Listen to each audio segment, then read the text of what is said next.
Hello everyone and welcome back to my channel দুষ্টু পিয়ালি। চলে আসলাম আজকে আমি একটি নতুন ভিডিও নিয়ে। ভিডিওটা হচ্ছে 31শে ডিসেম্বর আমার বাণীপুর লোক উৎসবে যাওয়ার 4th ডে।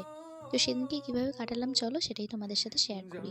তো আমরা তো এতজন মিলে চলে গিয়েছিলাম মেলায়। আর মেলাতে আমি নির্দিষ্ট যে কারোর সাথে যেতে হবে এরকম কোনো ব্যাপার না, আমাদের বাড়ির পাশেরই মেলা, তো পাড়ার লোক বন্ধু বান্ধব যাকেই পেয়েছি তাদের সাথেই চলে গেছি। তো সেদিনকে গিয়েছিলাম, আমাদের মেলায় চারুকলা বিভাগ হয়েছিল এবার, মানে সব আঁকার থিমের ওপর অনেক কিছু বোঝানোর চেষ্টা করেছে। তো সেটাই ভাবলাম সেই দিকটায় ঢুকে তোমাদের সাথে শেয়ার করি। আমি আগেও সেই দিকটায় ঢুকেছিলাম, বাট ভিডিও করার জন্য মেনলি সেই দিনটায় সেদিকে ঢুকেছিলাম। সেদিনকে ওই দিকটাতেই ঘুরেছিলাম, তাই ভাবলাম তোমাদের সাথে শেয়ার করি।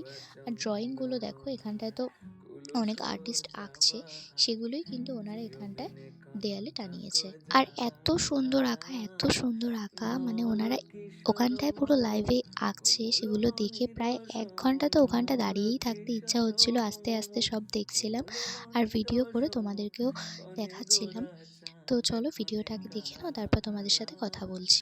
ক্ষণে গোরা চাঁদ ক্ষণে কালা কম্পিত তনু তারপরে দোলন দেখো আমরা চারুকলা বিভাগ থেকে বেরিয়ে ওই পাশেই আমাদের মেলা চলে গিয়েছিলাম কৃষি প্রদর্শনীতে। আর প্রতি বছর এটা কিন্তু আমাদের মেলার অনেক সুন্দর একটা আকর্ষণ। প্রতি বছর নতুন নতুন অনেক সবজি আসে, সেটা ছোট হতে পারে বড় হতে পারে, সেটাই কিন্তু আকর্ষণ। আর হ্যাঁ, ভিডিওতে হয়তো ভালো করে বুঝতে পারবে না তোমরা, তো একটা ফটো অ্যাড করে দিলাম।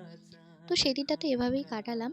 আর লাস্টে অনেক কিছু খেয়েছিলাম, জল ফুচকা, দই ফুচকা, ভাপা পিঠে, পাটিসাপটা, পাঁপড়ও খেয়েছিলাম, ভিডিও করতে ভুলে গেছি। আর সেদিনকে আমার দাদার মাথায় বাড়ি দিয়ে আমি একটা লিপস্টিক কিনেছিলাম।